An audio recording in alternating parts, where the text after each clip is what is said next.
Cumprimento os irmãos com a paz do Senhor. Vamos estar em pé.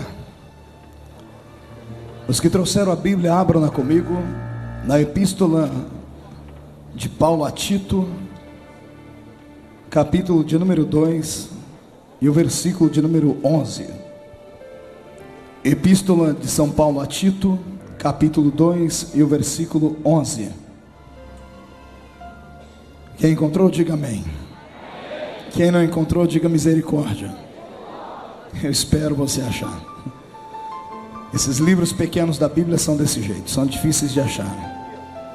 Enquanto você está procurando, eu quero externar os meus agradecimentos a Deus pelo ministério que Ele nos confiou, e as pessoas que estiveram envolvidas na nossa vinda aqui na Assembleia de Deus da Penha.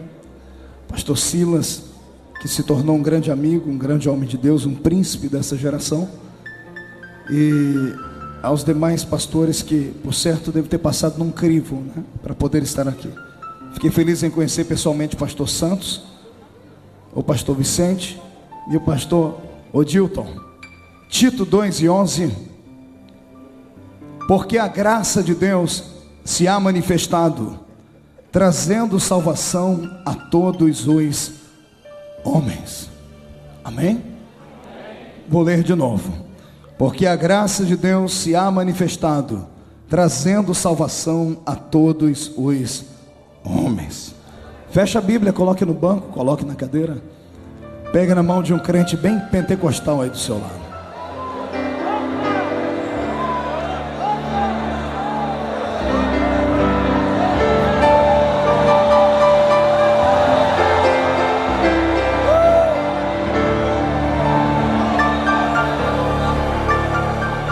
Pentecostal que não faz barulho está com defeito, né? Vamos curar. Senhor, nós te exaltamos nesta noite, nós te glorificamos. Senhor, é a segunda vez que toma esse microfone hoje para falar à sua igreja. Na mesma inspiração que o Senhor me deu no primeiro culto, eu quero nesse segundo culto. Eu não aceito nada mais e nada menos do que a sua presença viva nesse lugar. Eu profetizo que a sua igreja, ao saírem daqui, voltarão para casa fumegando, com muita autoridade. Senhor, antes que eu comece a pregar, eu lhe faço os dois pedidos que faço sempre. E o primeiro é que ao redor deste templo, num raio de 5 quilômetros, onde houver um demônio alojado agora, onde houver um espírito maligno se alojando, eu dou a eles 5 segundos para desaparecerem da penha. Porque se não sumirem, serão queimados pelo poder da sua glória que vai descer aqui sobre nós. O segundo pedido, Senhor, é um pedido de atrevimento. Eu gostaria que o Senhor abrisse a porta do céu sobre este altar e enviasse para esta igreja uma comitiva angelical. Só que eu quero anjos de fogo, Senhor, que eles comecem a descer trazendo brasas de fogo e comecem a esparramá-las na igreja. E onde houver um crente batizado com o Espírito Santo, renova ele agora.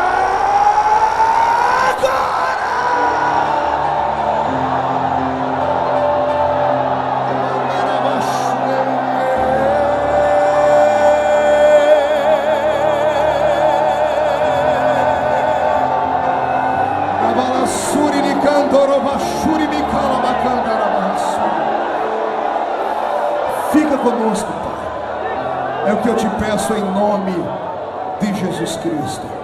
Amém, amém e amém. Os que podem, tomem o seu assento, glorificando e aplaudindo a Jesus. Glória a Deus.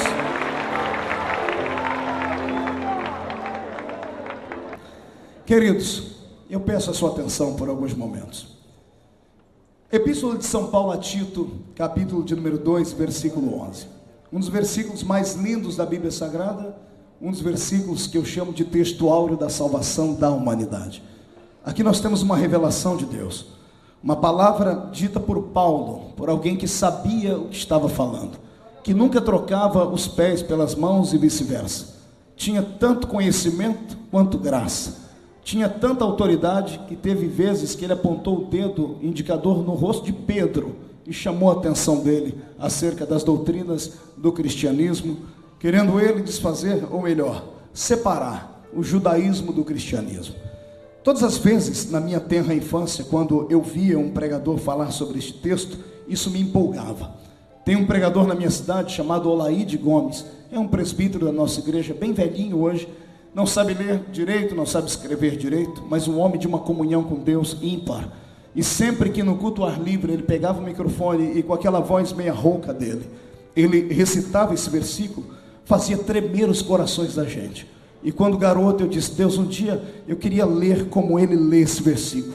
Ele lia com tanta maestria que mexia com o coração de todas as pessoas, porque a graça de Deus se há manifestado, trazendo salvação a todos os homens.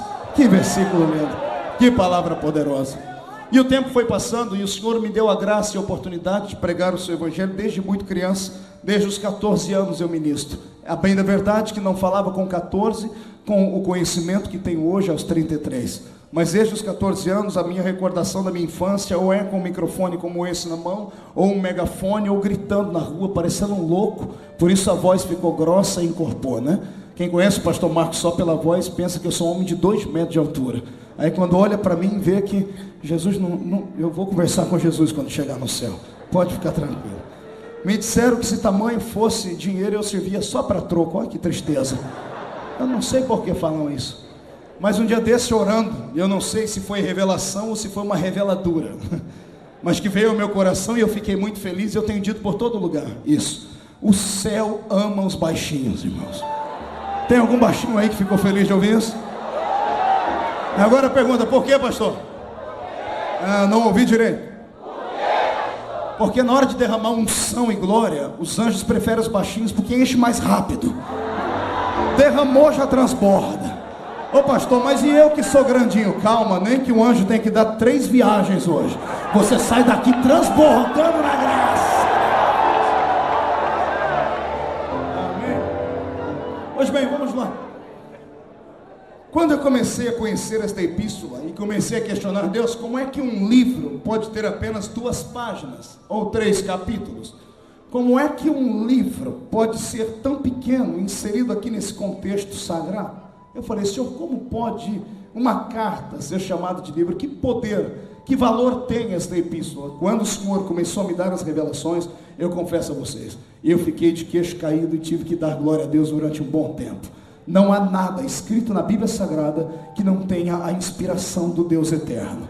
Tudo o que está escrito aqui, se não fez efeito na sua vida, vai fazer hoje. E se não fizer hoje, vai fazer no amanhã. Este livro não é comum. Dizem por aí que ele aberto é a boca de Deus falando e fechado é um livro comum. É mentira. Ele aberto ou fechado é a boca de Deus falando.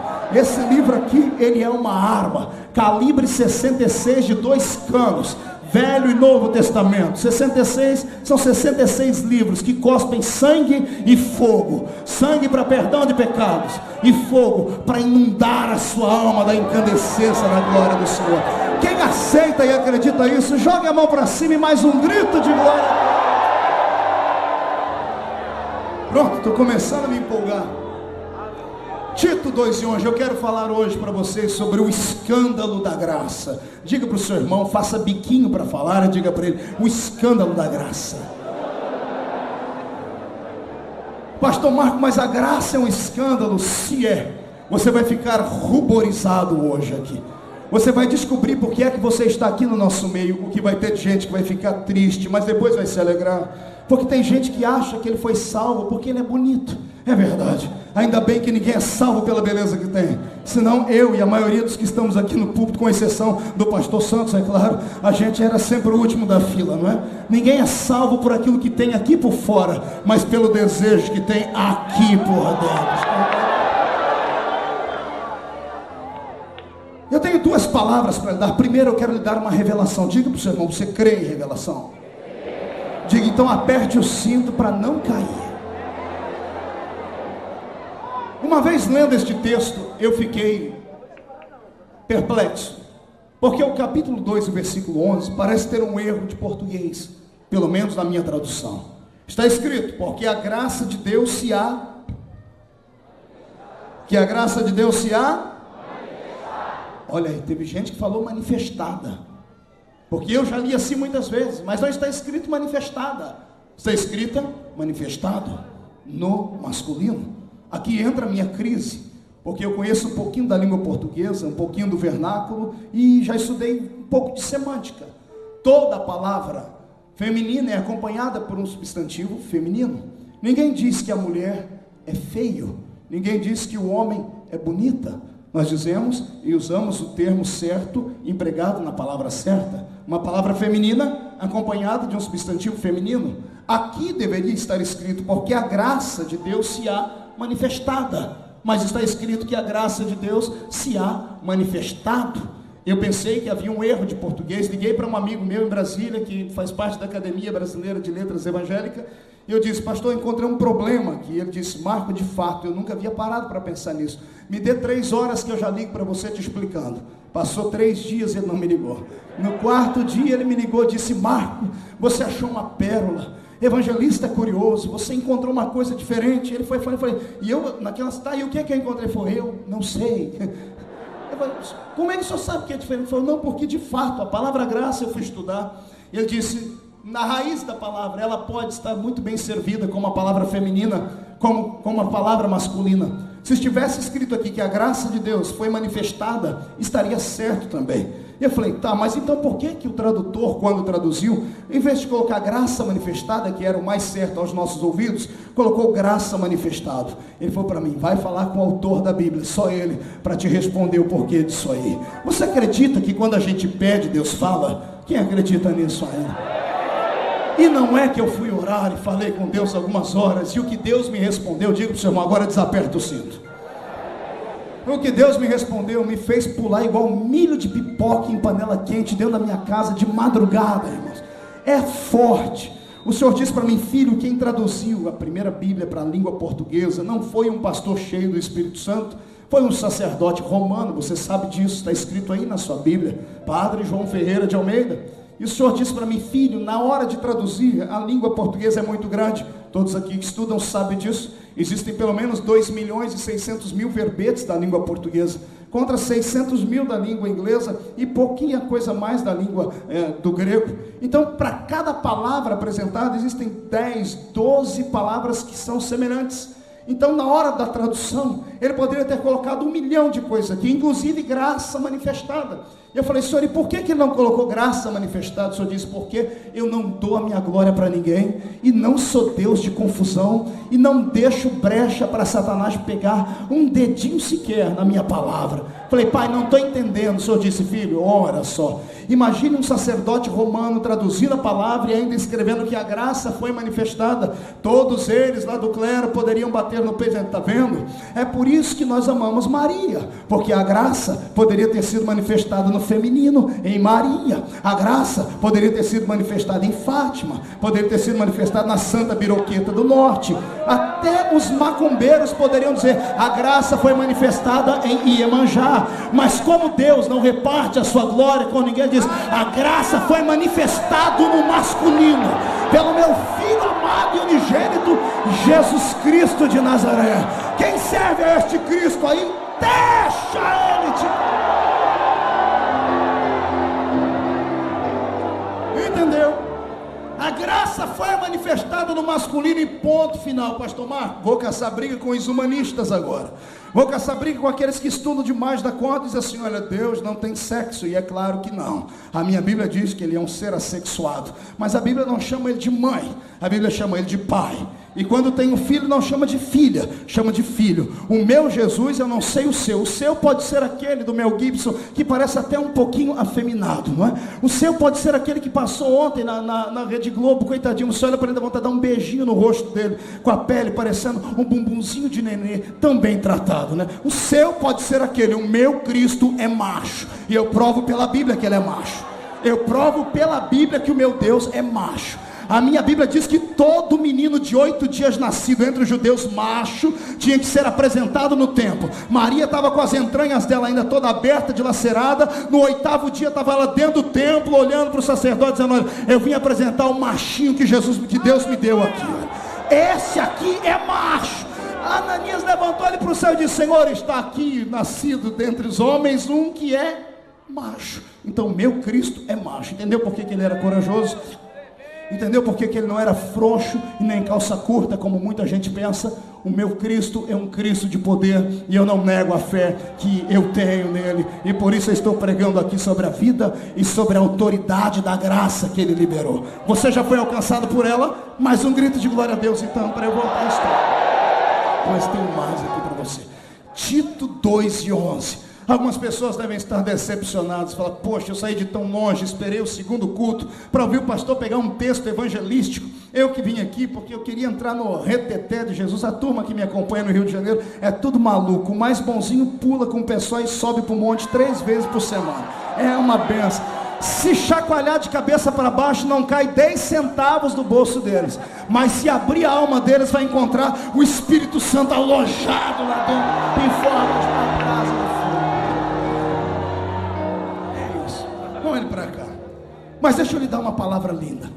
A história diz que quando Tito, que foi pastor na cidade de Creta, quando começou a pastorear aquela pequena ilha, ele estava ainda em fase de pré-adolescência, era um garoto. Ser pastor naquela época não era como hoje, que lhe dão tantas coisas boas.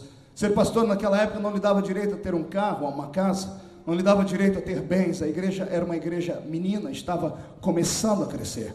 Não havia um grande salário, as pessoas faziam por amor. Não bastasse ter este problema, ainda tinha o problema da falta de obreiros. Então sempre que alguém aparecia meio louco, dizendo assim: eu quero ser, o Espírito Santo, e catava o indivíduo. Então você vai ser, porque nós precisamos de muitos obreiros. Paulo tinha uma trupe de garotos que o acompanhavam para ouvir a sua pregação. Tito era um deles. Tito tinha lá os seus 18 anos, quando foi empossado pastor dessa igreja. Era garoto no corpo, mas as pessoas não podiam olhar para a embalagem dele, porque o conteúdo era um conteúdo de um homem de Deus. Havia ele aprendido aos pés de Paulo. Tito agora estava diante de uma igreja, e Paulo havia ensinado aos seus discípulos: não quero que vocês misturem judaísmo com cristianismo. Nós temos que diferenciar o cristianismo do judaísmo. Até então, porque nós conhecemos Atos dos Apóstolos, e em Atos nós vamos encontrar ou um cristianismo judaico ou um judaísmo cristão. Daí as brigas, as divergências que houveram entre os apóstolos. Agora eu vejo Paulo chamando seus discípulos, dizendo: não quero que vocês citem o Velho Testamento, eu quero que vocês levem revelação à igreja, quero que vocês citem coisas novas. Tudo que vocês têm ouvido de mim, passem para frente, preguem para o povo, e o povo vai ficar feliz. Lembre-se, cuidado com o Velho Testamento. Eu quero que vocês tragam para o povo a época da graça, a palavra de Cristo e a revelação dela.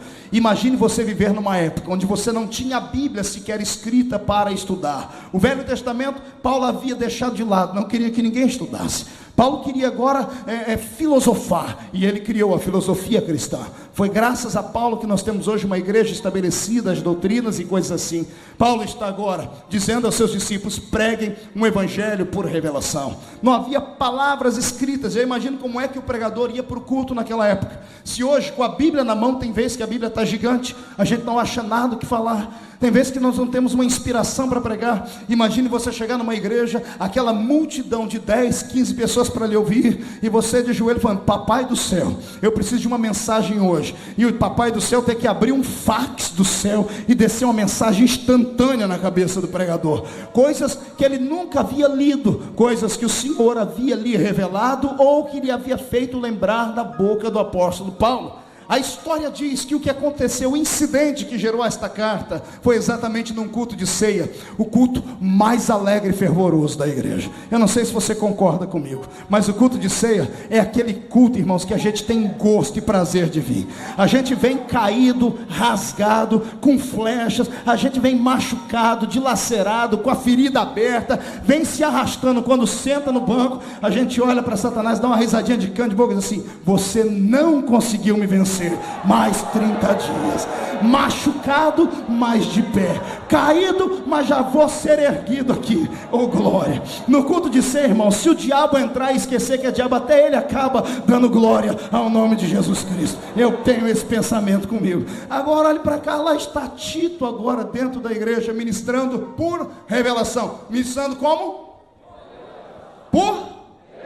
Dá um grito aí, crente. 1, 2, 3. Ministrando por revelação. E ele começa a dizer: estamos aqui reunidos para, em memória de Cristo Jesus, fazermos tudo aquilo que Paulo nos ensinou. Agora, lembrando que ele nos ensinou, que o Senhor Jesus, na noite em que foi traído, tomou o cálice, e a história toda que nós recitamos quando estamos no culto de ceia. E Tito fazendo agora a homilia ou catecismo da fé cristã, dizendo: nós seguimos a um Cristo que nasceu de Maria, padeceu sob Pôncio Pilatos, morreu, mas ressuscitou, foi assunto ao céu e hoje está sentado à destra de Deus Pai, intercedendo por todos nós. Aí aguardamos o grande dia da sua volta.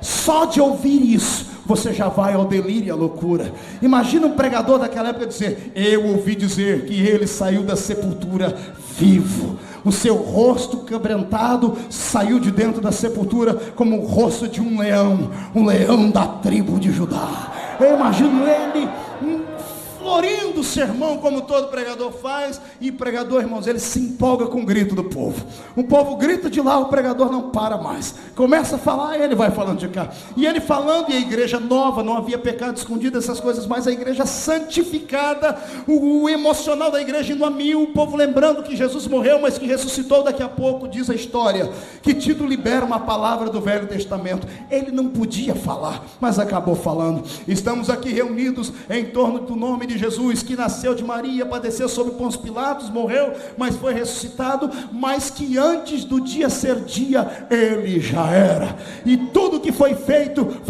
por ele, e sem ele, nada do que foi feito se fez. A história diz que ele recita o versículo de Isaías: ainda antes que houvesse dia eu era, e não há ninguém que possa livrar alguém das minhas mãos, porque operando eu quem me impedirá. Detalhe: os espirituais fizeram igual você, pulou, gritou, queria sair correndo, plantar a bananeira de tanta alegria. Mas havia uma raça de crente na igreja de Tito que aqui na Penha não tem, só tem lá na minha terra, lá na Vila Tatu, onde eu cresci. Ô raça ruim, só o sangue de Jesus Cristo para ter misericórdia. São dissimulados e dissimuladores, só porque tem uma carteirinha de membro no bolso, só porque leram a Bíblia algumas vezes, só porque usa a mesma roupa que a gente, e às vezes usa a Bíblia como um adereço debaixo do braço, como se fosse um perfume. Pensa que conhece tudo e sabe tudo, e às vezes até mais do que quem está pregando. Pode até saber, mas guarde para você pela educação. O cidadão lá não teve educação. A história diz que ele levantou, parou Tito no meio da mensagem e disse assim: pastor, o senhor pregou uma coisa aí que não tem lógica. E Tito falou: o que é que eu preguei? O senhor disse que Jesus nasceu de Maria. Nasceu de Maria. Mas o senhor está dizendo que ele é Deus desde a eternidade. Ele é Deus desde a eternidade. Então o senhor quer dizer que ele criou a mãe dele para depois entrar na barriga dela e nascer? Ele fez a mãe dele para depois entrar dentro da barriga dela e nascer? A história diz que Tito parou. Não tinha base teológica, não tinha estudo, não conhecia a revelação do que nós chamamos de encarnação, que é um dos grandes mistérios da Bíblia Sagrada. E mistério é aquilo que só Deus sabe. Mistério é aquilo que Deus só revela no tempo certo. E mistério é aquilo que Deus só revela para quem tem intimidade com Ele, não é para qualquer um. O pregador ficou com as calças na mão, porque o cidadão colocou ele numa sinuca. Porque ele disse que ele havia nascido de Maria, mas ele disse que ele era Deus desde a eternidade. E como Paulo não havia sistematizado a fé da encarnação, ou seja, o mistério da vinda de Cristo à terra, Tito ficou perdido. E naquele momento eu imagino o sorriso de Satanás na boca daquele infeliz, irmão. Ô raça ruim, que nem para ficar endemoniado presta. É perigoso o diabo chegar e ele deixar o diabo endemoniado. É verdade, são pessoas que vêm para a igreja do Senhor depois de muito tempo na fé, ou acabou de chegar, acha que é o rei da cocada santa, acha que pode tudo, acha que Jesus estabeleceu ele como juiz de causas espirituais. E Jesus não instituiu ninguém como juiz de causas espirituais. Está entendendo? Você não é juiz, você é um réu como eu. É um réu remido, lavado pelo sangue, mas é réu. Se eu fosse você, eu abria essa boca bonita que Jesus te deu e dava um grito de glória ao nome.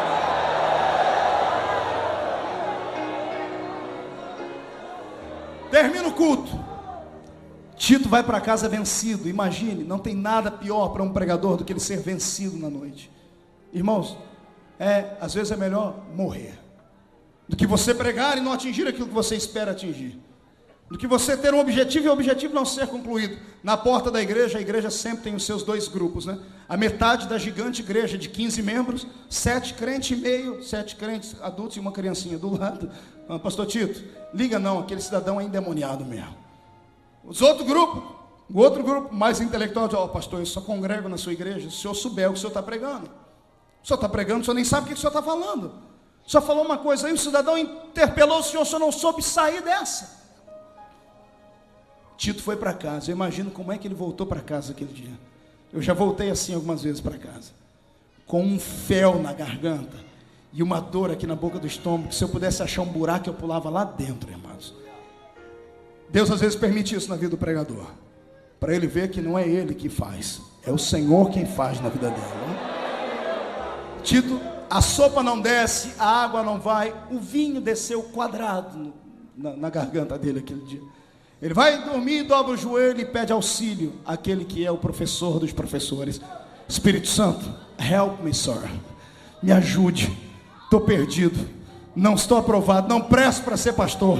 E Espírito Santo, nobre como sempre, vem e interpreta os nossos gemidos inexprimíveis, transformando em palavras certas.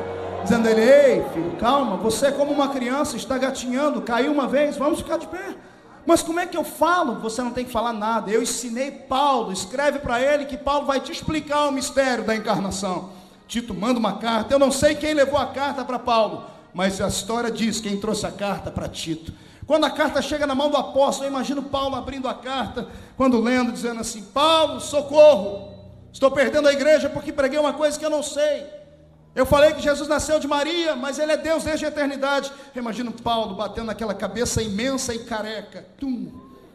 É isso que a história diz dele, não estou aumentando nem diminuindo. Um homem de 1,5 metro de altura para ajudar. Batendo na cabeça. Onde? O que eu fiz? Eu esqueci de explicar para Tito o mistério da encarnação. Você aguenta? Olha para o seu irmão, pergunta para ele: tem problema de coração? Ponte Safena. Diga para ele: aguenta, coração.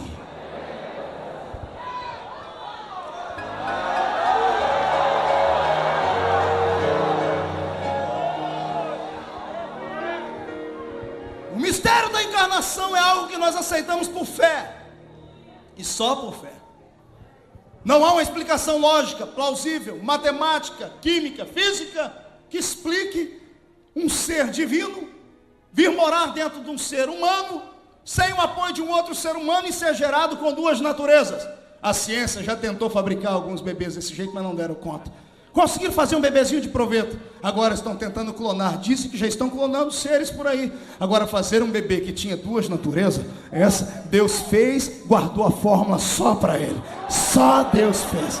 Um ser que tinha duas naturezas. A natureza humana dele fazia ele às vezes cansar, sentar na beira de um poço, olhar para o rosto de uma mulher inimiga dele por causa da roupa, por causa da cultura, por causa da etnia, se humilhar e falar: mulher, eu estou morrendo de sede, me dê água para beber. E ela interpelar, ela ainda ser grossa com ele, deselegante, chamando ele de nomes que a Bíblia Sagrada é claro que não ia deixar escrito aqui, porque senão a gente ia ficar vermelho de vergonha ao ler. Mas ela quis chamar Jesus de palavras que eu não tenho nem coragem de dizer aqui. Era isso que fazia um homem quando conversava com um homem judeu, quando conversava com uma mulher samaritana. E de repente o lado divino dele salta para fora e diz assim: ah, mulher, se tu soubesses quem é que te pede água para beber.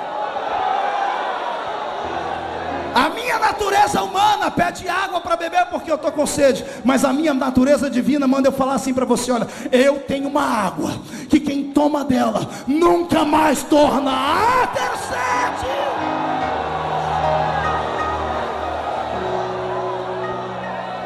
É a natureza humana dele, levando ele para dentro de um barquinho, falando: gente, desculpa, mas eu estou cansado, eu vou dormir. Passei a noite orando, ele deita, chega até a roncar e babar. Vamos aqui conjecturar. Era um homem como eu e você, amados. E de repente, quando vem um monte de miseráveis, cegos, coxos, mancos, ressecados, gente rejeitada pela política, ele olha para eles, dá um afã no peito dele, ele começa a respirar ofegante, vê que essas almas estão perdidas e ele grita: ei, vinde a mim vós, os que estáis cansados e oprimidos, e eu vos aliviarei.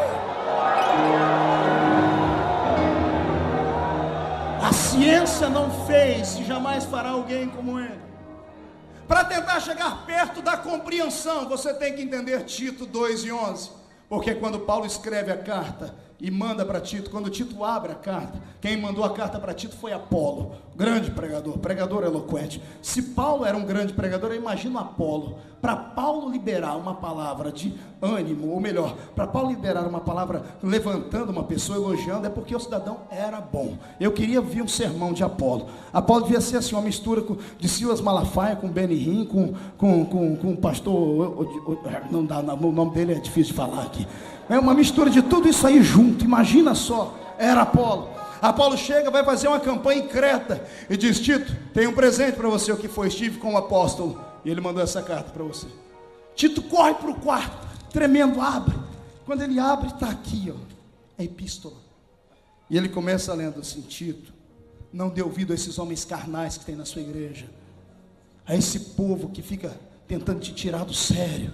Leia depois a epístola na sua casa. Paulo fala assim: não dê atenção, repreenda a eles, Tito. Você é uma criança, para mim, mas você pode estabelecer e ungir presbíteros, você pode fazer de tudo, porque quem te deu a unção não foi homem, foi Deus quem te deu a unção. Paulo primeiro joga a alma do garoto lá em cima, e quando Tito está voando, ele fala: agora deixa eu te explicar o mistério da encarnação. Tito, porque a graça de Deus foi...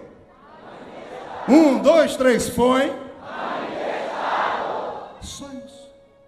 Pastor, o que tem isso? Simples. Nós só usamos esse verbo e conjugamos ele numa igreja quando cai uma pessoa endemoniada. Quando uma pessoa fica possessa na igreja, a gente diz: o demônio se... O que significa? Que ele entrou na pessoa naquele momento? É claro que não. O demônio estava lá, alojado nos recônditos da alma, escondido por causa de pontos de contato, brechas abertas. Algo aconteceu na esfera espiritual que envolveu o corpo onde ele estava abrigado.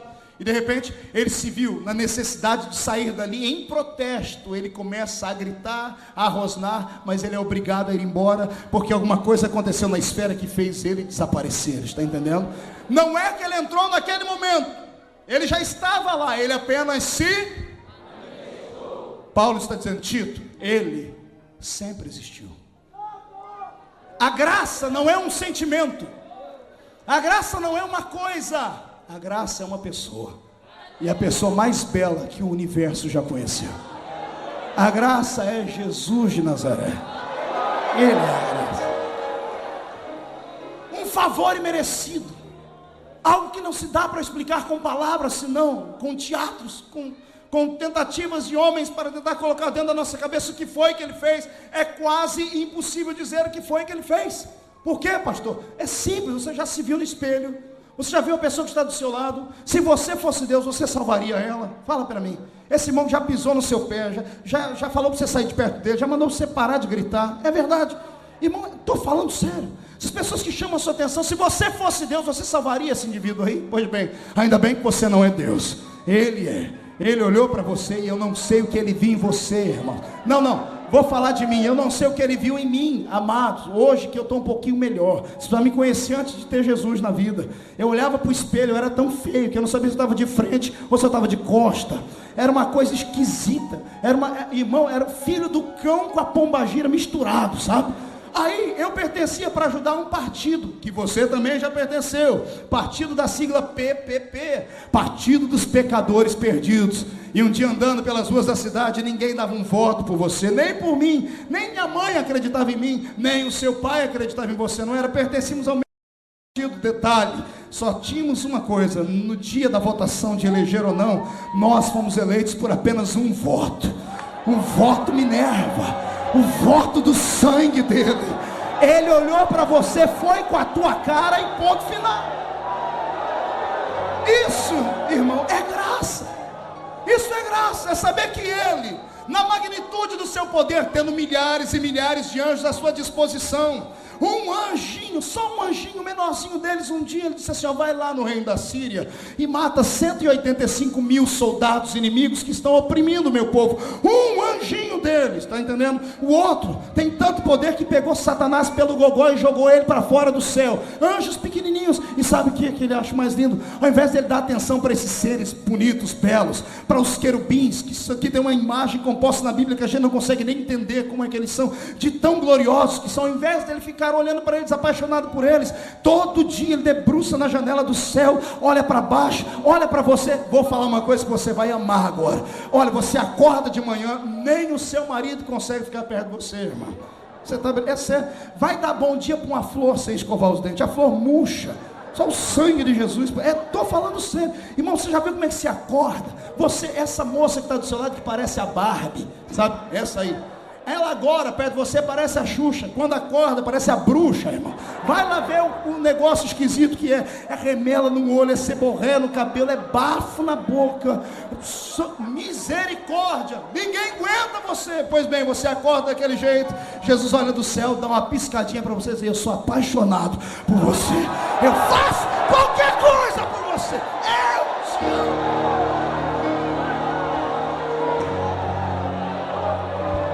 Por que é que você acha que o diabo não gosta de você?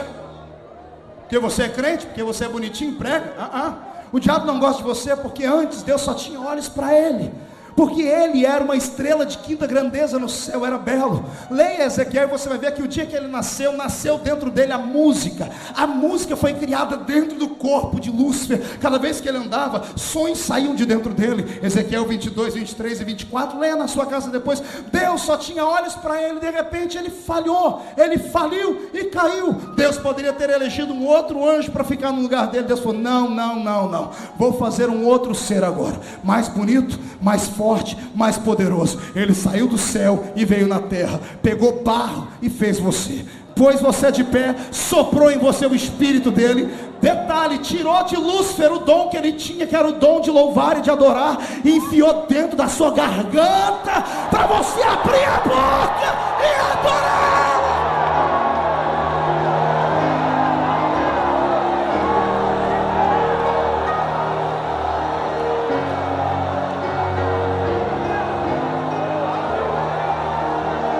Isso é graça. Pastor, porque a graça é um escândalo, porque ela anda na contramão da avenida. O mundo quer aquilo que é melhor. Vai fazer um teste para trabalhar em qualquer lugar. Se você não tiver beleza, se você não tiver altura, estatura, bem perfumado e se vestir bem, possivelmente você tem 50% de chance de não conseguir um emprego. Pode ser intelectual, pode ter capacidade psíquica, se não tiver beleza você não consegue nada. A graça anda na contramão da avenida. A graça pega o lixo, burila ele e transforma em luxo. É isso que está sentado aí do seu lado agora. Ei, eu vou dizer uma coisa que é para o inferno inteiro escutar. Você não é comum. Você nunca foi comum. Você nasceu já com uma faixa no peito, escolhido pelo Senhor Deus e ponto final. O mais fraco crente aqui dentro, o mais fraco, aquele que a gente como líder, aquele que a gente como formador de opinião tem vontade de quebrar o pescoço dele, aquele que o líder da mocidade quer expulsar da igreja, aquele que às vezes o pastor faz de tudo, dá vontade de excluir, sabe? Aquele crente Raimundo, um pé no mundo e outro pé aqui dentro da igreja. Pois bem, esse, o pior crente, ainda que ele esteja com um pé lá fora e o outro aqui dentro, se hoje ele der um pulinho para dentro e falar, Jesus misericórdia, o Senhor faz dele um Arnold Schwarzenegger espiritual, um exterminador do presente. Não tem demônio que fique na frente dele, não tem Zé Pilintra, Zé Pilantra, Chucaveira, Tranca-Rua, Preto Velho, que possa, com a unção de Deus que está na sua vida. E o pior não é isso, o pior é que eu olho daqui de cima e tem uns que não acreditam em nada do que eu estou falando, fica me olhando com esse olho seco, parecendo um olho de sapo que morre no dia de enchente. Ei, é para você o que eu estou pregando. Aproveita a graça, solta a graça, sinta a graça.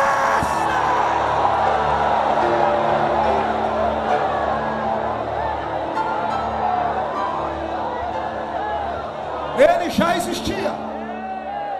Como foi que ele se manifestou, pastor? Essa graça que escandaliza. que faz tudo o que a lei fala para não fazer. A lei diz, não toque em defunto. Ele vai lá e bota a mão no caixão. Eu tenho a minha opinião. Para mim não botou a mão no caixão, ele botou a mão no peito do defunto. Mas a Bíblia diz que ele tocou o esquife. Mas cá para nós, esquife tem vida, esquife é madeira. É que quem escreveu foi judeu, com medo de macular a imagem de Jesus, o infeliz deixou a gente sem dar glória a Deus. Jesus não tocou no esquife do filho da viúva de Naim, ele tocou no peito do defunto, porque esquife não precisa de ressurreição. A lei falava, não toque em coisa morta. A graça vai dizer assim, se vocês não tocam, eu toco em coisa morta, porque eu tenho o dom da vida. Morto, sai, vem. A lei dizia que aquele que era revestido de autoridade não ia nem no cemitério. Esse, além de dentro do cemitério, mandava tirar a pedra, ainda vai tirar a pedra. Mas está catingando, deixa catingar. Senhor, tem um homem lá dentro morto há 4 dias, cheio de verme. Deixa, eu quero falar com ele. O senhor é louco, o senhor vai falar com quem está morto. Eu mandei um recado avisando que ele estava dormindo. Vocês não acreditaram em mim? Agora é minha vez, tira a pedra. Quando tira a pedra, sai aquele cheiro de coisa horrível. E ele olha lá para dentro e tem um problema a ser resolvido. Porque o defunto está há 4 dias ali dentro, embalsamado, amarrado dos pés à cabeça. A língua está enrolada para dentro, não tem umidade na sua mucosa. Os seus olhos estão estatelados, os seus dedos estão enrijecidos. No lugar de sangue tem apenas um pó. A pele que outrora tinha vida agora está azulada, está em estado de putrefação. Os órgãos que tinha dentro daquele defunto foram arrancados, porque afinal de contas fizeram uma biópsia nele. Por isso que ele estava todo amarrado, para descobrir qual era a essência da doença que mataram ele. E Jesus não pergunta nada. A essência divina manda tirar a pedra e grita assim: Lázaro, sai para fora!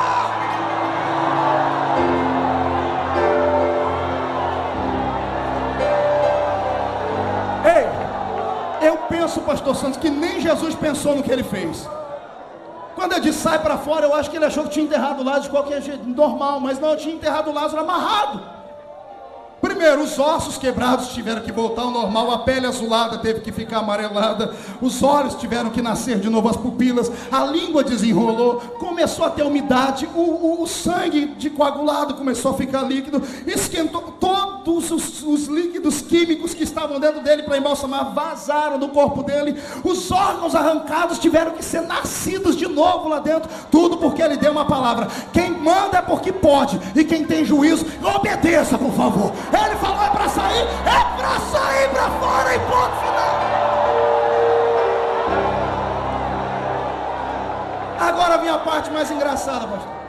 Se ele dissesse, Lázaro, ressuscita. Lázaro, ressuscita e sai para fora. Ele está tudo amarrado.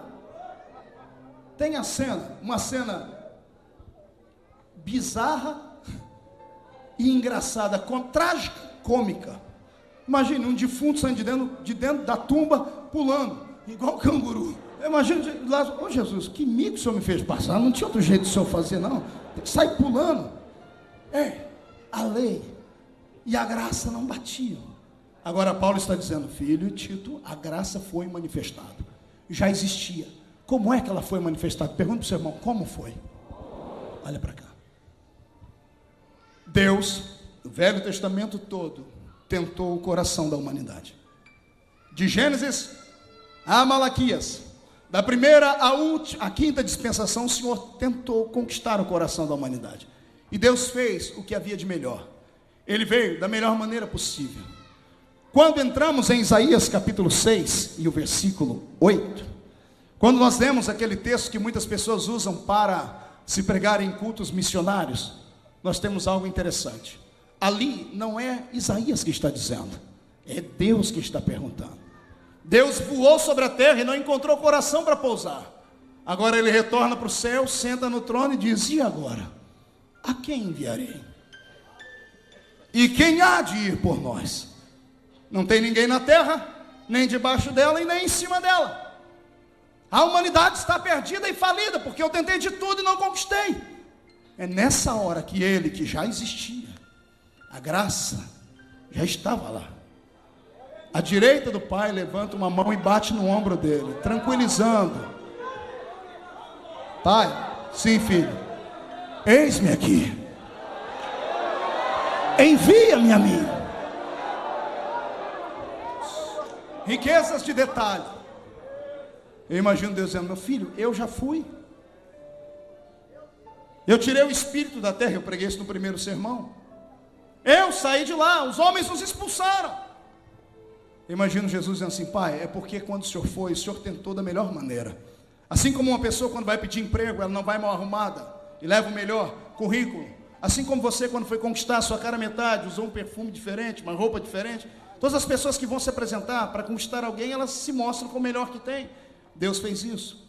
E aí talvez tenha sido o erro que o homem não entendeu. Porque quando Deus vem do céu, no Velho Testamento, Ele vem em cima de uma nuvem que relampejava e saía fogo, a Shekinah. Quando Ele vai falar com os homens, os montes chacoalhavam de um lado para o outro. Quando Ele vai se revelar para alguém, as pessoas morrem. Quando alguém vai tentar segurar uma arca que representava a presença dele, porque ela está caindo, a pessoa é fulminada. Deus tentou se apresentar com o melhor que Ele tinha, e o homem não entendeu. O homem não temia a Deus. No Velho Testamento, o homem tinha medo de Deus. E Deus não quer que ninguém o sirva por medo. Deus quer que as pessoas o sirvam por respeito e amor. Isso é temor, respeito. Entende? Os homens não tinham temor, os homens tinham horror, tinham medo dele. Pastor, claro, os homens da Bíblia aceitaram. Você é louco? Você está diante de uma sarça, pegando fogo, sem se queimar, e uma voz diz assim: eu preciso de você. Você vai falar que não vai? Vem um anjo com uma espada e diz assim: eu te chamei, mas eu sou o menor da casa do meu pai. Eu estou perguntando se você é o menor da casa do seu pai. Eu te chamei. Você vai falar não? Os homens não serviam ao Senhor por amor, tinham medo dele, porque ele veio num patamar muito distante da gente. Aí Jesus olha para o pai e diz: Pai, eu tive uma ideia. Que ideia, filho? E se nós fôssemos um deles?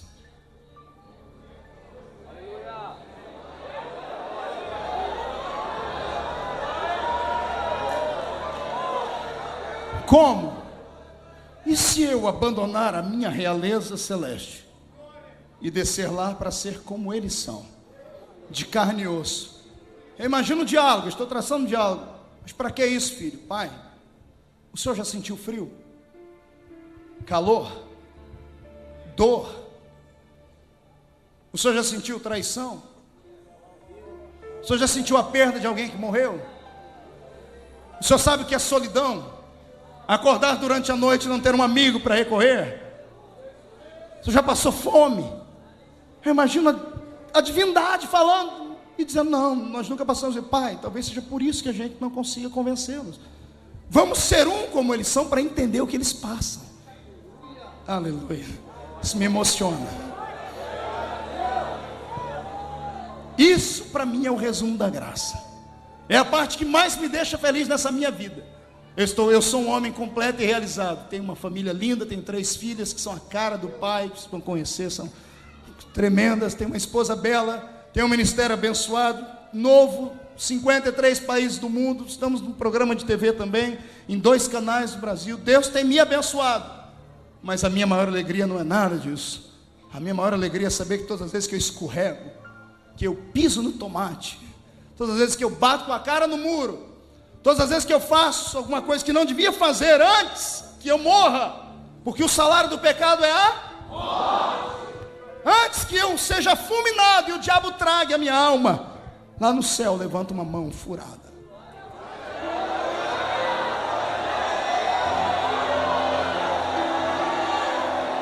E bloqueia.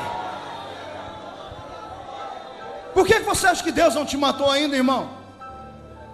Você que só fala mal, só murmura, só reclama, já ameaçou sair da igreja muitas vezes. Por que Deus nunca te destruiu? Porque Ele tem sangue de barata nas veias? Não. É porque a graça mora do lado dele. A graça segura o braço de Deus. Quando você fala o que não deve, é o Espírito Santo que age. Por que a Bíblia diz que Ele intercede por nós com gemidos inexprimíveis? Toda vez que você fala o que não deve, o Espírito Santo filtra as palavras. Chega no ouvido de Deus de outra forma. Chega lá em cima, o Espírito Santo: Pai, ele disse isso, mas na realidade ele estava querendo falar isso e isso. Ele está revoltado porque está doente. Ele está triste porque está desempregado. Está chorando porque perdeu a família. Vamos ajudar. É nessa hora que a graça se manifesta. Sabe o que é graça? A graça para mim é o que eu estou vendo aqui de cima, pessoas que eu não conheço, mas que estão ouvindo essa palavra, e a palavra está vindo como um remédio, curando o câncer, arrancando a doença da alma. Eu profetizo que todos os demônios de acusação que te seguiram até essa igreja hoje, já se debandaram, já voltaram para o inferno, porque a graça do Senhor vai sobre ti.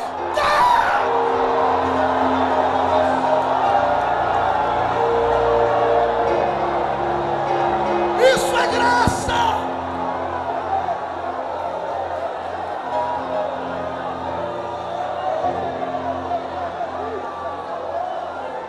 Vou te dizer o que é graça. Graça é eu segurar a Bíblia na mão esquerda, o livro mais ético, mais moralista, mais legalista do mundo, e botar na outra mão o maníaco do parque, assassino de 13 almas, confessas, e chegar diante de Deus e dizer: Senhor, escolhe um dos dois.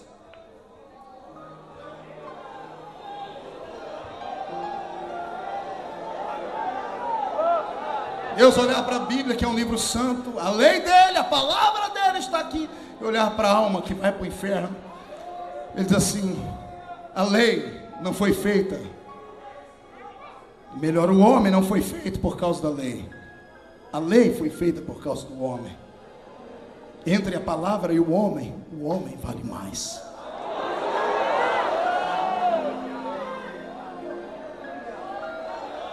Estou ouvindo barulho de grilhões quebrando.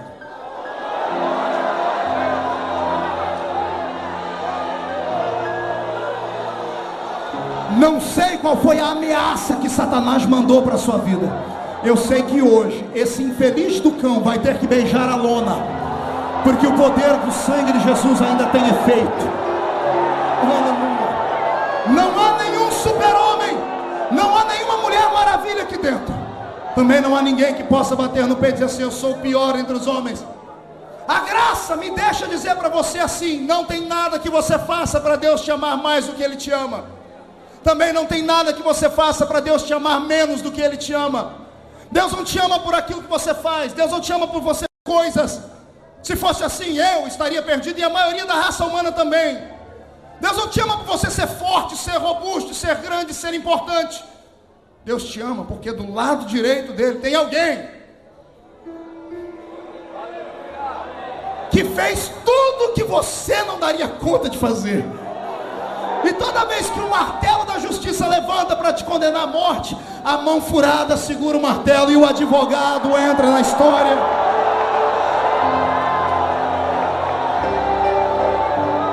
E aí, pastor Santos, o diabo, promotor do inferno, marca uma audiência com Deus. Não duvidaria se estivesse nessa audiência agora, apontando aqui para a pé, dizendo: está vendo aquela igreja lá? Todos pecaram, e a sua lei é irrevogável.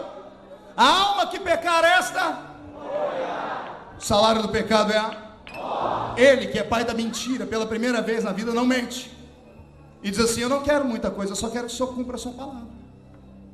Deus é santo, é justo. Levanta o martelo, do lado direito levanta uma mão furada, segura e diz: papai, eu posso ser advogado deles? Pode, todo réu tem direito a um advogado. O senhor aceitou a Bíblia como livro de acusação? Sim, porque aqui tem 370 classes de pecado. Quantas classes de pecado eu disse? Tem pecado contra tudo e contra todos. É impossível não burlar pelo menos uma lei dessa estabelecida aqui. Pecado contra a natureza, contra o seu pai, contra a sua mãe, contra o seu vizinho, contra o seu próximo, contra o seu corpo, contra o Espírito Santo, contra a igreja, contra o poder eclesiástico. Pecado contra tudo e contra todos. 370 classes de pecado. Quem é que pode me dizer que não erra? E se o salário do pecado é a morte, Deus não pode voltar atrás. Por que nós estamos vivos? Porque à direita do Pai levanta alguém e diz: pai, o senhor aceitou a Bíblia como livro de acusação? Posso usar ela como arma de defesa? Pode, filho. Aí vem Jesus. Ele, o acusador, é mentiroso, mas hoje ele não está mentindo. Todos pecaram e o diabo dá um pulo no canto e diz: yes. A alma que pecar, essa? Yes. O diabo já vai pegando, como não tem celular no inferno, ele liga para os demoniculares. O demônio vai falando: abre aí, porque abre a porteira que vai vir de avalanche hoje. Aí Jesus pega a Bíblia e diz assim: Pai, de fato, esse livro tem 370 classes de pecados, mas esse mesmo livro apresenta 8.000 promessas de perdão. Você não entendeu? Eu disse 8.000 promessas de perdão. E como bom advogado de uma retórica impecável, ele olha para o diabo e diz assim: vou citar algumas. O justo pode cair até 7 vezes, mas de todas elas o Senhor o levantará. Pode deixar de ser herói porque contou o segredo e raspar o seu cabelo, está trabalhando como um jumento, empurrando uma moinha, triturando milho como Sansão, mas o cabelo voltará a crescer.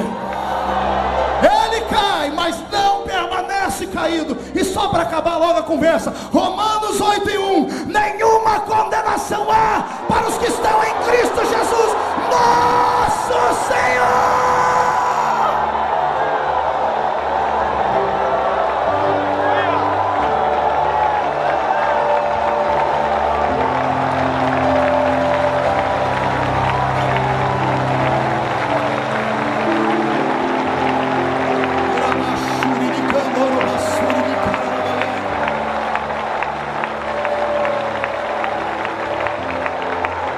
Pegue na mão do seu irmão.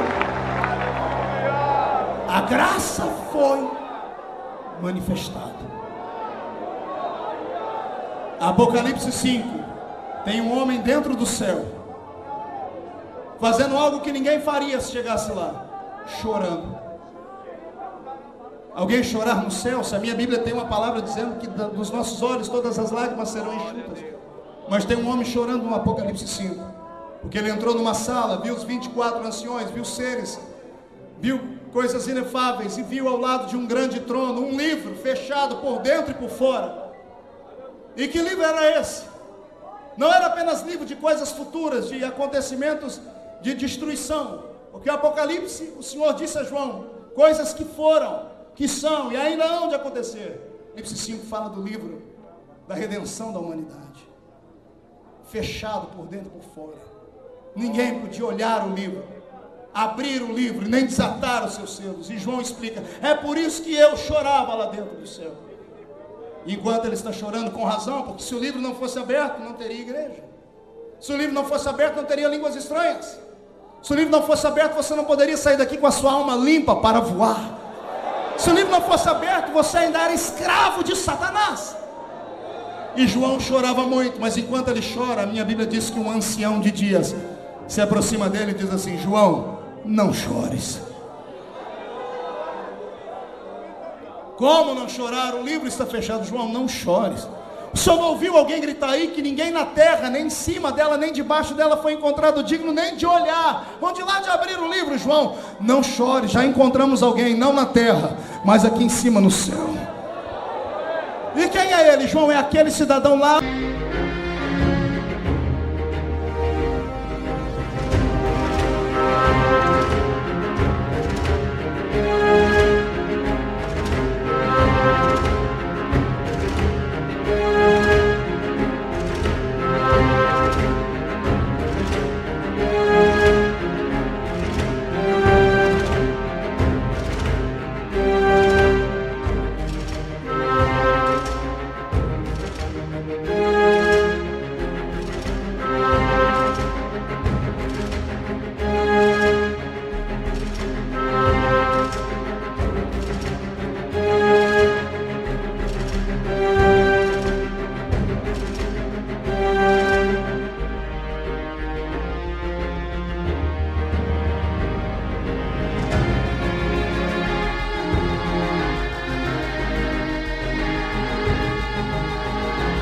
No canto, aí o homem aponta, e João olha no céu e diz: quem é ele? E o homem diz assim: é um conhecido nosso, é um amigo da gente. Mas qual é o nome dele? Eis ali, João, o leão da tribo de Judá, que venceu para abrir o livro.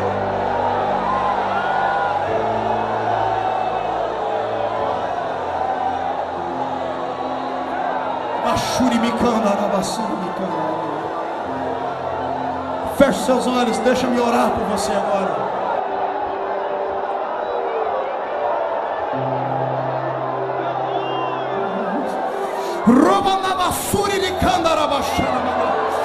Nos quatro cantos desta igreja, meu Pai, onde houver uma alma arrependida com lágrimas nos olhos, eu ministro sobre elas o poder do sangue de Jesus Cristo que perdoa todos os pecados. Senhor, onde houver algum desses que estavam tristes, enche de alegria. Onde houver um deles batizados com seu Espírito, renova agora.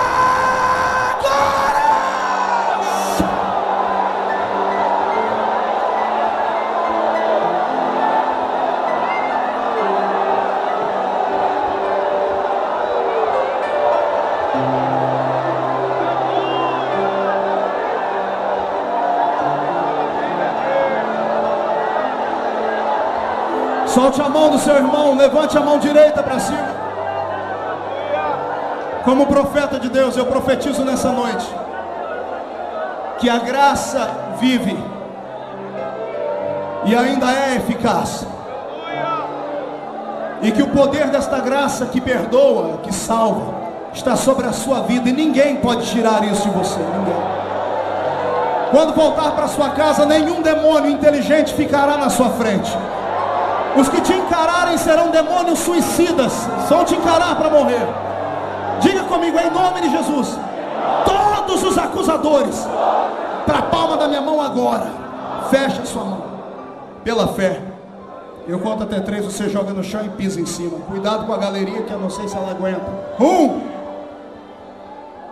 Você está voltando para casa limpo e purificado. 1,5.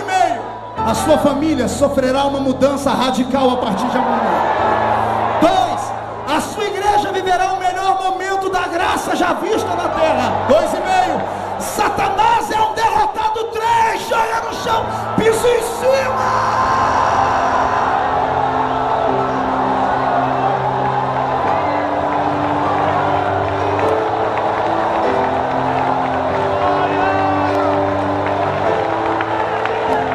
Quem pode aplaudir a Jesus, faça. Fragrance in the air consumed, echoes of laughter, shadows of tears.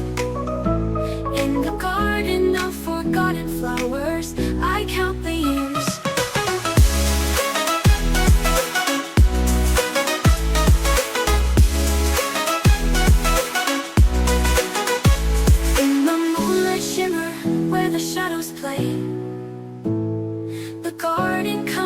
In a ghostly display, hauntingly beautiful in the evening's chill.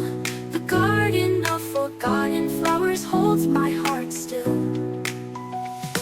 The tulips and the violets in a gentle breeze whisper secrets of the nights beneath the trees. Each flower